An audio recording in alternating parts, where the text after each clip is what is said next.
चुका है। इतनी बड़ी बात हम हवाई में नहीं कह रहे, बल्कि हमारे पास इससे जुड़ी खबर और बयान दोनों मौजूद हैं। हम आपको सुनवाएंगे कि कैसे ज्ञानेश कुमार ने अपने पैरों पर कुल्हाड़ी मार ली है, भाजपा की बी टीम बनकर काम करते करते कैसे जेल जाने की खुद तैयारी कर ली है। लेकिन उससे पहले वो कौन कौन से सबूत हैं जिसकी वजह से ज्ञानेश कुमार सलाखों के पीछे जाने वाले हैं, उसकी बात करते हैं। नमस्कार दोस्तों, मेरा नाम शिवानी पांडे और आप देखना शुरू कर चुके हैं 4 PM। दोस्तों, विपक्ष हमेशा मुख्य चुनाव आयुक्त ज्ञानेश कुमार को सलाह दे रहा था कि अभी भी वक्त है, भाजपा के लिए काम करना बंद कर दीजिए, निष्पक्ष चुनाव करवाइए। लेकिन चुनाव आयोग की नींद नहीं खुली, बल्कि SIR से लेकर वोट चोरी के मामलों में विपक्ष सड़कों पर उतरा, संसद में आवाज उठी, कई बार सुप्रीम कोर्ट में चुनाव आयोग लताड़ा गया, मगर ज्ञानेश साहब सोते रहे। उनकी नींद नहीं खुली, बल्कि बिहार में दोस्तों धांधली की सारी हदें पार कर दी गई है। बिहार में वोट चोरी का जो कारनामा हुआ है उसने सभी को हिलाकर रख दिया है। कैसे पूरा का पूरा चुनाव हाईजैक करके भाजपा को जिताया गया है, इसका चिट्ठा खुलकर सामने आ गया है। दोस्तों, हम बिहार चुनाव का जो पर्दाफाश करने जा रहे हैं उसको गौर से सुनिएगा। बिहार में 7.42 करोड़ मतदाता है, लेकिन चुनाव आयोग के अनुसार 7.45 करोड़ मतदाताओं ने वोट डाला है। मतलब 100% ज्यादा मतदाताओं ने मतदान किया है, जबकि वोटिंग परसेंटेज 66.67% रहा है। ये परसेंटेज दोनों फेज के चुनाव को मिलाकर है, जिसका चुनाव आयोग ने खुद डेटा जारी किया था। सवाल उठ रहा है कि अचानक 3 लाख वोटर कैसे और कहां से आकर जुड़ गए, आसमान से टपके या फिर जमीन फाड़ कर निकले। सच्चाई यह है कि लगभग 5.02 करोड़ लोगों ने बिहार में मतदान किया है, मगर चुनाव आयोग के डेटा में 7.45 करोड़ लोगों का मतदान बताया जा रहा है। सवाल है कि वोटर्स की संख्या से ज्यादा कैसे मतदान हुआ? क्या दूसरे राज्यों से वोटर्स को बुलाकर वोट डलवाया गया है?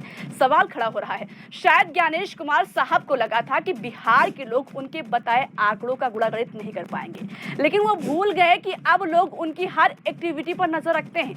इसको विपक्ष ने फटाक से लपक लिया। पूरा विपक्ष सवाल दाग रहा है, लेकिन ज्ञानेश कुमार के पास इसका जवाब नहीं है, इसलिए मुंह में दही जमा कर बैठे हैं। लेकिन उधर विपक्ष उनके खिलाफ सबूत इकट्ठा करने में लगा है, जिसके बाद ऐसा धमाका होगा कि ज्ञानेश कुमार को जेल जाने से कोई नहीं रोक पाएगा। सांसद पप्पू यादव ने तो खुली धमकी दे दी है कि भाजपा वाले चाहकर भी उनको नहीं बचा पाएंगे। इस खबर ने न सिर्फ चुनाव आयोग बल्कि पूरे भाजपा खेमे को हिला कर रख दिया है।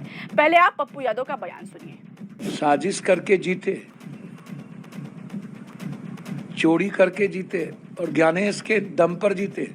ज्ञानेश को आज हो कल हो जेल तो जाना ही है, ज्ञानेश नहीं बचेंगे। ज्ञानेश की जीवन जेल में बीतेगी आने वाले समय में, आप लिख लो।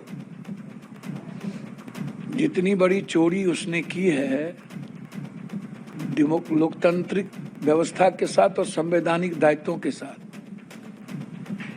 सब कुछ सामने में है।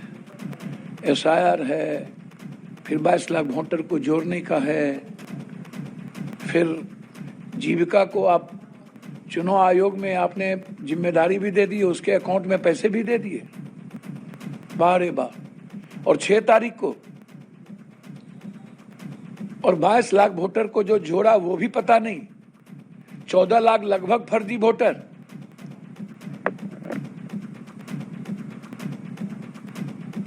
सात करोड़ 42 लाख दिखा रहे हो SIR के बाद, और चुनाव वोट में गिर गए 7 करोड़ 45 लाख।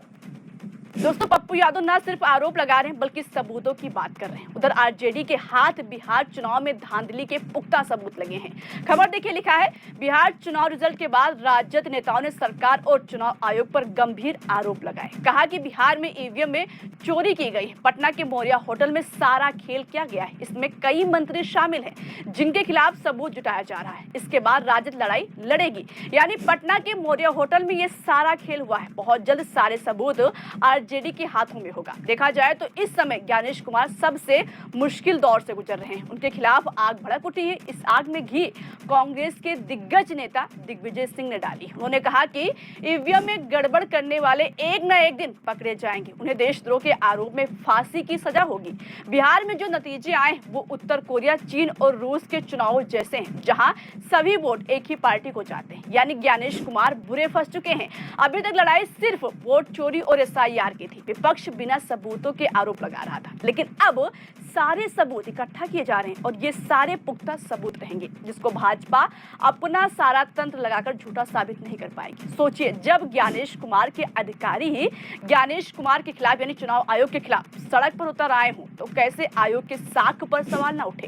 12 राज्यों में हो रही एसआईआर ने मोदी, शाह और ज्ञानेश कुमार के लिए गंभीर संकट खड़ा कर दिया है।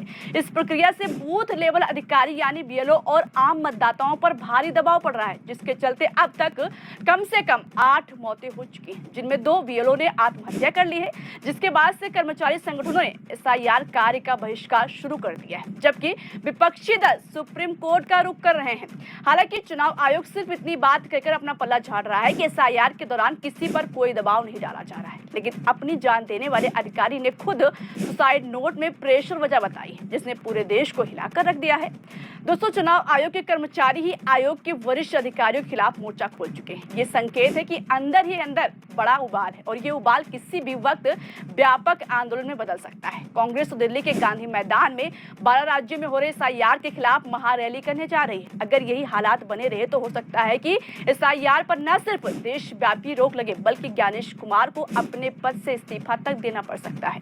माना जा रहा है कि आने वाले दिनों में ये विवाद सिर्फ राजनीतिक नहीं बल्कि लोकतांत्रिक अधिकारों की लड़ाई का रूप ले सकता है। विपक्ष एविडेंस के साथ सुप्रीम कोर्ट जाने की तैयारी कर रहा है। अगर सबूत सच साबित हो गए तो ज्ञानेश कुमार का जेल जाना लगभग तय है। पप्पू यादव जैसे नेता ने दावा कर दिया है कि आज नहीं कल ज्ञानेश कुमार को जेल जाने से कोई नहीं रोक पाएगा। उनके उल्टे दिन शुरू हो चुके हैं। देखने वाली बात होगी कि क्या इन आरोपों पर ज्ञानेश कुमार अपनी सफाई देंगे। फिलहाल दोस्तों, अभी के लिए इस खबर में इतना ही। इस खबर पर आपकी क्या राय है? आपकी जो भी राय हो कमेंट बॉक्स